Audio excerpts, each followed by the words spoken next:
మాలాధారణలో ఉన్నప్పుడు ఏమండి షాంపూలు, ఈ సబ్బులు ఇవన్నీ వాడవచ్చా? మరి బట్టలకి షాంపూలు, సబ్బులు పెట్టొచ్చా? మరి దీని గురించి ఏమన్నా చెప్తారా అండి? అని అంటే ఏమండి మాలాధారణలో ఉన్నప్పుడు ఈ షాంపూలు, సబ్బులో కాస్త ఎగ్ లాంటిది కలుస్తూ ఉంటాయని చెప్తూ ఉంటారు. అది ఎంతవరకు నిజమో తెలీదు గానీ, మనం బ్రహ్మచర్య దీక్ష ఉంటున్నాం, సాధు సందర్భంగా ఉంటున్నాం కాబట్టి వాటికి దూరంగా ఉండాలి. అందుకని శరీరం అంతా కంపు కొట్టుకుంటూ ఉండకూడదండి బాబు. మీరు బాగా గుర్తుపెట్టుకోండి. కొంతమంది ఆ బట్టల్ని పిండకుండా ఆ దగ్గరికి వెళ్తేనే మాల వేసుకున్న వాళ్ళకి దగ్గరికి వెళ్తేనే ఒక రకమైనటువంటి భయంకరమైనటువంటి దుర్గంధం అనేది వస్తుంది. బాగా గుర్తుపెట్టుకోండి.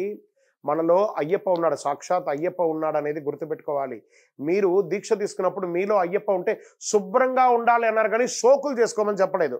దీనికోసం రకరకాలైనటువంటి హెర్బల్‌గా ఈ సున్నిపిండి అనో లేకపోతే ఇంకొకటనో హెర్బల్ రిలేటెడ్‌గా చాలా వచ్చాయి.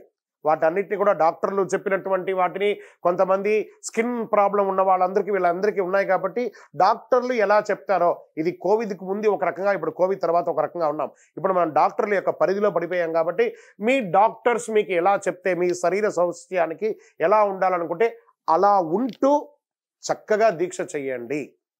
మీ బట్టలకి కాస్త ఏదైనా ఒక మంచి సబ్బు లాంటిది పెట్టి బట్టలు పిండండి. లేకపోతే భయంకరమైనటువంటి బ్యాడ్ స్మెల్ వస్తుంది. కాబట్టి దానికి దూరంగా ఉండండి. సోకులు ఉండకూడదు. శుభ్రం ఉండాలి. శరణమయ్యప్ప.